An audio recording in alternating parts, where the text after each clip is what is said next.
Hi అండి, అందరికీ నమస్తే. నేను మీ సునీల్ మద్దాల. జగన్మోహన్ రెడ్డి గారు కొన్ని సంస్కరణలు అయితే చేశారండి. ఏ సంస్కరణలు తీసుకొచ్చారు, ఏమేమి ఇంప్లిమెంటేషన్ చేశారు, అవన్నీ ఆల్రెడీ చాలామందికి తెలిసిన విషయమే. అయితే ఏదైతే జగన్మోహన్ రెడ్డి గారు తీసుకొచ్చినటువంటి సచివాలయ వ్యవస్థ ఉందో, అంటే గాంధీ గారి సిద్ధాంతం ప్రకారంగా ఏదైతే ప్రజల వద్దకే పాలన అనే మాట ఉందో, దాన్ని ఆదర్శంగా తీసుకుని ప్రజల వద్దకే పాలన అన్నట్టుగా గ్రామ సచివాలయ వ్యవస్థ ఏదైతే తీసుకొచ్చారో ఆ సచివాలయ వ్యవస్థని టీడీపీ అంటే కూటమి ప్రభుత్వం రద్దు చేయబోతుంది. వాస్తవం అండి. గ్రామ పరిపాలన ఏదైతే సచివాలయ వ్యవస్థ ఉందో దాన్ని రద్దు చేయబోతుంది. రద్దు చేసేసినట్టే మ్యాక్సిమం. ఎందుకు అన్నాను రండి ఈ మాట. ఆ సచివాలయ వ్యవస్థను ఎందుకు రద్దు చేయబోతుంది అంటే కనుక సింపుల్గా ఒక్క మాటలే చెప్పాలంటే కనుక వాళ్ళకి ఎవరికీ పని లేదంట. సరిగా వాళ్ళకి ఎవరికీ పని లేదు, ఖాళీగా ఉంటున్నారు వాళ్ళంతాను. కాబట్టి సరిగా వాళ్ళని ఉపయోగించుకోవడం తెలియదు జగన్మోహన్ రెడ్డి గారికి. కాబట్టి ఈ సచివాలయ వ్యవస్థ ఏదైతే ఉందో అదంతా కూడాను రద్దు చేసేయటం మంచిది అని అయితే డిసైడ్ అయ్యన్నమాట. వాస్తవమే. కాబట్టి ఏంటి అసలు ఈ సచివాలయ వ్యవస్థ ఎందుకు రద్దు, అసలు ఎలా ఖాళీగా ఉంటున్నారు, ఎంతమంది, మరి ఈ ఉద్యోగస్తుల మాట ఏంటి, ఈ ఉద్యోగస్తులు ఏం చేస్తారు, ఇవన్నీ చెప్పే ముందు నాది రిక్వెస్ట్ ఉందండి. ప్లీజ్ లైక్ చేయండి, నాకు కొంచెం మోటివేషన్గా ఉంటుంది. లైక్ చేశారా? లైక్ చేసిన తర్వాత ఏదైతే మన వీడియో చూస్తున్నారో దాన్ని ఎండ్ వరకు చూడండి. మీ అమూల్యమైన అభిప్రాయాన్ని, నేను ఏం మాట్లాడుతున్నాను అనేది దాని మీద మీ అమూల్యమైన అభిప్రాయాన్ని కామెంట్ రూపంలో తెలియజేయండి. అంతే కదండి. పక్కాగా మన ఛానల్ సబ్స్క్రైబ్ చేసుకోండి. ప్రజలకు ఉపయోగపడే వీడియోలు మాత్రమే మీ ముందుకు తీసుకురావడానికి ప్రయత్నం చేస్తుంటాను. దాంట్లో ఎలాంటి డౌట్ లేదు. ఫస్ట్ అయితే నాకు మోటివేషన్ ఉంటుంది, లైక్ అయితే చేయండి. ఏదైతే జగన్మోహన్ రెడ్డి గారు తీసుకొచ్చిన సంస్కరణలో భాగంగా ఒకటి సచివాలయ వ్యవస్థ. 2019లోనే దీన్ని తీసుకొచ్చారు. కాబట్టి ఈ గ్రామ సచివాలయాలు అంటే ఆంధ్రప్రదేశ్లో 10,960 గ్రామ సచివాలయాలు ఉన్నాయండి. 4,044 వార్డు సచివాలయాలు ఉన్నాయి. అర్థమైంది కదండి. దాదాపు 1,61,000 మంది గ్రామ వార్డు సెక్రటరీలు ఉన్నారు మొత్తం మీద. కాబట్టి ఈ సచివాలయ వ్యవస్థ ఏదైతే ఉందో అది మొత్తం కూడా దాంట్లో ఉండే పని చేసే ఎంప్లాయీస్ ఎంతమంది అయితే ఉన్నారో వాళ్ళ సగం మందికి పైగానే ఖాళీగానే ఉన్నారో. ఎవరిని ఎలా వాడుకోవాలో జగన్మోహన్ రెడ్డి గారికి తెలియలేదు. కాబట్టి వాళ్ళంతా పని పాట లేకుండా ఉన్నారు అని చాలాసార్లు మాట్లాడడం జరుగుతుంది. ఇప్పుడున్న కూటమి ప్రభుత్వంలో పెద్ద పెద్ద నాయకులు కానించి ముఖ్యమంత్రి గారు కానించి మొత్తం అందరూ కూడా. కాబట్టి ఈ సచివాలయ వ్యవస్థను పూర్తిగా మార్చాలా, ప్రక్షాళన చేయాలా. దీని మీద కొన్ని వందల వీడియోలు అయితే కనుక బయటకు వస్తున్నాయి. నిజంగా ప్రక్షాళన చేయాలంటారు ఆ సచివాలయ వ్యవస్థని. కాబట్టి ఏంటంటే కనుక గ్రామ సచివాలయాలు ఫస్ట్ ప్రక్షాళనలో భాగంగా పేరు మార్చేయాలి. ఏదైతే పేరుందో గ్రామ సచివాలయం అని దాని పేరు పూర్తిగా తీసేసి కొత్త పేరు పెట్టాలా. ఏం పేరు పెడదామని ఆలోచించారంటే కనుక గ్రామ సంక్షేమ కార్యాలయం. గ్రామ సచివాలయం జగన్మోహన్ రెడ్డి గారి పెట్టిన పేరు తీసేయాలి. ఫస్ట్ అది తీసేసి గ్రామ సంక్షేమ కార్యాలయం అని పేరు మార్చాలా. పేరు మార్చిన తర్వాత ప్రభుత్వం ఏదైతే కొత్తగా ఆలోచిస్తుందో వాటిలో భాగంగా కొత్తగా క్లస్టర్ విధానాన్ని అమలుకు తెచ్చే ప్రయత్నం అయితే కనుక చేయబోతుంది. అంతే కదండి. సంక్షేమ శాఖకు సంబంధించి ఒక డిడిఓ అనే ఒక శాఖని లేదా ఒక అధిపతిని తీసుకొచ్చి పెట్టాలి అని అయితే ఆలోచిస్తున్నారు.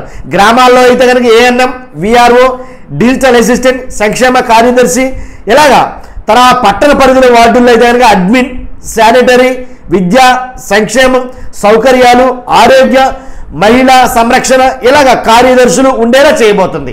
వీళ్ళందరినీ విభాగాలుగా విభజించి చేయబోతుంది. తర్వాత మిగిలిన సెక్రటరీలను క్లస్టర్ వ్యవస్థలో వినియోగించుకోవాలి అని అనుకుంటుంది ప్రభుత్వం. మరి అలా అయితే ఫుల్గా పని ఉంటుంది ఏంటో నాకైతే అర్థం కాలేదు. కానీ మొత్తంగా గ్రామ సచివాలయ కార్యదర్శులను పంచాయతీరాజ్ పరిధిలోకి తెచ్చే ఆలోచన అయితే కనుక చేస్తుంది ప్రభుత్వం. దాంట్లో ఎలాంటి డౌట్ లేదు. ఎందుకంటే కనుక ఇప్పుడు దాకా వీళ్ళంతా ఖాళీగా ఉన్నారు, పని పాట లేకుండా. కాబట్టి ఈ సచివాలయ వ్యవస్థని పూర్తిగా ప్రక్షాళన చేయాలి. ఒక్క మాటలో చెప్పాలంటే కనుక పూర్తిగా ప్రక్షాళన అంటే ఒక్క మాటలో చెప్పాలంటే జగన్మోహన్ రెడ్డి గారి ఆనవాళ్ళు ఏమీ లేకుండా చేయాలి. ఈ మాట అంటే చాలామందికి నచ్చకపోవచ్చు. వాస్తవమే కదండి. ప్రక్షాళన అంటే అదేగా. జగన్మోహన్ రెడ్డి గారి ఆనవాళ్ళు ఏమీ లేకుండా చేయాలి. కాబట్టి అసలు ఏ ఆనవాళ్ళు లేకుండా చేయాలంటే అన్ని మార్పులు చేర్పులు చేయాలి. పేర్లు మార్చాలి ఫస్ట్. తర్వాత ఉన్న వాళ్ళని ఉన్న వాళ్ళలోనే విభాగాలు విభజించి సేమ్ అంటే జస్ట్ దాని ఫార్ములా ఒకటే, కాబట్టి దాన్ని ఏంటంటే డివైడ్ బై చేస్తున్నారు అంతే, అంతర్మించేం కాదు. కాబట్టి దాంట్లో మార్పులు తీసుకురావాలి అనేది కనుక ఏవేవో పెద్ద పెద్ద మాటలు మాట్లాడుతున్నారండి. మొత్తానికి ఏదైతేనండి కూటమి ప్రభుత్వం జగన్మోహన్ రెడ్డి గారు ప్రతి పథకంలోనూ అది ఇదని లేదు. ఏంటి యూనివర్సిటీల పేర్లు కానించి పథకాల కానించి అన్ని వాటి పేర్లు మార్చడం ఒక ముఖ్య ఉద్దేశం. తర్వాత అందులో భాగంగానే దీంట్లో కూడా గ్రామ సచివాలయాల వ్యవస్థ మొత్తాన్ని పేరు మార్చాలి, దాంట్లో ఎలాంటి డౌట్ లేదు. ఇప్పుడు ఈ గ్రామ సచివాలయ వ్యవస్థ రద్దు చేయాలంటే దీంట్లో ఉన్న కొన్ని వాటిని రద్దు చేయాలి.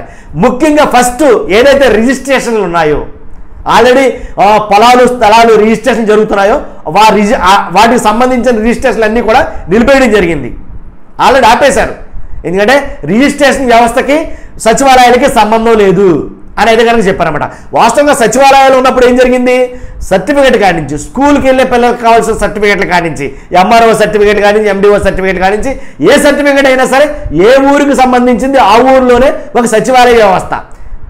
ఏంటి అవసరమైతే ఏ వార్డుకు సంబంధించిన కొన్ని వార్డులు కలిపి అక్కడ సచివాలయ వ్యవస్థ ఏర్పాటు చేయడం ద్వారా సర్టిఫికేట్లు కానీ ఇవి కానీ తెచ్చుకోవడానికి సులభతరంగా ఉండేది. ఏంటి ఇకపోతే రిజిస్ట్రేషన్లు అంటారా, రిజిస్ట్రేషన్లు అనేవి రిజిస్టర్ ఆఫీసులోనే చేయాలి అనేది మార్చి ఏదైతే సచివాలయ వ్యవస్థ ఉందో దాంట్లో కూడా రిజిస్ట్రేషన్ చేసేయచ్చు అని ఎక్కడి దాకా వచ్చారంటే, ఏంటి ఏదైతే దళారీ వ్యవస్థ ఉందో వాళ్ళకి పెద్ద దెబ్బ పడింది వీటి వల్ల. కాబట్టి ఆ రిజిస్ట్రేషన్ రద్దు అనేది ఎప్పుడైతే చేశారో మళ్ళా రిజిస్ట్రేషన్ ఆఫీస్కి వెళ్ళి చేయించుకోవాల్సి వచ్చిన పరిస్థితి. కాబట్టి ఎక్కడ వాళ్ళు అక్కడే రిజిస్ట్రేషన్లు అంటే కొంచెం సులువు అయితే విధానం అయితే ఉండేది, దాంట్లో ఎలాంటి డౌట్ లేదు. మధ్యన ఉండేటటువంటి దళారులు రిజిస్ట్రేషన్ వ్యవస్థలో బాగా దళారులు ఎక్కువ, దాంట్లో ఎలాంటి డౌట్ లేదు. అవునో కాదో మీరే చెప్పాలి. కాబట్టి అలాంటి దళారీ వ్యవస్థకు సంబంధించినటువంటి చాలా మట్టుకి తగ్గింది ఎప్పుడు ఈ సచివాలయ వ్యవస్థ వచ్చిన తర్వాత. ఎందుకంటే సచివాలయ అధికారులు చేయాలా, వీళ్ళకి ఇంకా అంతగా అలవాటు పడలేదు వాస్తవంగా అయితే కనుక. కాబట్టి ఈ రిజిస్ట్రేషన్లు ఏదైతే జరిగినాయో అంటే పెద్ద ఏం జరగలేదండి. సచివాలయాలు వచ్చిన కాడి నుంచి ఇప్పటి వరకు మా అయితే కనుక కొన్ని వేల మీదే జరిగిన రిజిస్ట్రేషన్లో పెద్దగా ఎవరో వాడటం లేదు సచివాలయాన్ని. ఎందుకు వాడరు, డబ్బులు తక్కువ, కమిషన్లు తక్కువ, కాబట్టి వాడేవారు. కాబట్టి ఎప్పుడైతే దాన్ని రద్దు చేసేస్తారో మళ్ళీ రిజిస్ట్రేషన్ ఆఫీస్ కాడికి వెళ్ళాల్సిందే, ఎలాంటి డౌట్ లేదు. కాబట్టి ఈ సచివాలయ వ్యవస్థలో ఎలాంటి కార్యక్రమాలన్నీ అంటే ఎలా ఉన్నాయని కూడా రద్దు చేసేయడం ద్వారా అంటే రిజిస్ట్రేషన్లు ఆపేయడం, ఇలా కొన్ని ఇంపార్టెంట్ పనులు ఆపేస్తే సచివాలయ వ్యవస్థ ఆటోమేటిక్గా నిర్వీర్యం అయిపోతుంది. కాబట్టి సరిగా ఉపయోగించుకోలేదు అని అనడం కన్నా సరిగా ఉపయోగపడటం లేదు అని అంటే ఇంకా బాగుంటుంది కదా. దాని ద్వారా అప్పుడు ఆటోమేటిక్గా రద్దు చేయొచ్చు అని ప్రభుత్వం భావిస్తుందేమో అని నా అభిప్రాయం. కాబట్టి ఏదైతే పనులు ఉన్నాయో సచివాలయ వ్యవస్థలో జరిగే ఏదైతే కొన్ని విభాగాలు ఉన్నాయో ఆ విభాగాలను ఒకదాని తర్వాత ఒకటి తీసేస్తే ఆటోమేటిక్ ఏంటి మొత్తం రద్దు అయిపోద్ది. మిగిలిన ఎంప్లాయీస్ ఎంతమంది అయితే ఉన్నారో ఎంప్లాయీస్ అయితే కనుక గ్రామానికి సంబంధించిన పంచాయతీలకి కొంతమందిని సెక్రటరీని అలా కొన్ని విభాగాలకు తరలిస్తారని చెప్పేసి మాట్లాడుకుంటున్నారు. ఆల్రెడీగా ఆ దిశగానే పావులు కదుపుతున్నారు, దాంట్లో ఎలాంటి డౌట్ లేదు. కాబట్టి ఏ అయితే వాలంటరీ విధానం రద్దయిందో అలాగే ఏదైతే కొన్ని విధానాలు రద్దయినాయో ఆ రద్దయిన విధానాలతో భాగంగానే ఈ సచివాలయ వ్యవస్థ కూడా రద్దు జరగబోతుంది. దాంతో ఎక్కడ కూడా జగన్మోహన్ రెడ్డి గారికి సంబంధించిన ఆనవాళ్ళనే ఉండవు. సో అందులో భాగంగానే ఈ పని కూడా జరుగుతుంది, ఈ కార్యక్రమం కూడా చేపట్టారు అనేది కనుక చాలామంది మాట్లాడుకుంటున్నారు. నిజంగా సచివాలయ వ్యవస్థ సరిగా జరగకపోతే దాన్ని గాడిలో పెట్టచ్చు, తప్పే లేదు. నిజంగా సచివాలయ వ్యవస్థ సరిగా పనులు లేకపోతే కనుక వాళ్ళు పని కల్పించేసి తప్పలేదు. మొత్తం వ్యవస్థనే రద్దు చేయాలనుకోవడం అంటే కాళ్ళకాళ్ళగా తెచ్చిన పాలనని కాళ్ళతో తన్నినట్టు అవుతుంది కదా అని చాలామంది మాట్లాడుకున్నారండి. ఇలాంటి విషయం. కాబట్టి చూస్తున్న మీరు అందరూ ఈ వీడియోని మీ అమూల్యమైన అభిప్రాయం, సచివాలయ వ్యవస్థ ఉంచాలా తీసేయాలా, ఆ వ్యవస్థ కావాలా అవసరం లేదా అనేది మీ అమూల్యమైన అభిప్రాయాన్ని కామెంట్ రూపంలో తెలియజేయండి. అంతేకాదు మన ఛానల్ని ఖచ్చితంగా పక్కాగా సబ్స్క్రైబ్ చేయండి, అలాగే ఒక లైక్ అయితే చేయండి. Thank you very much.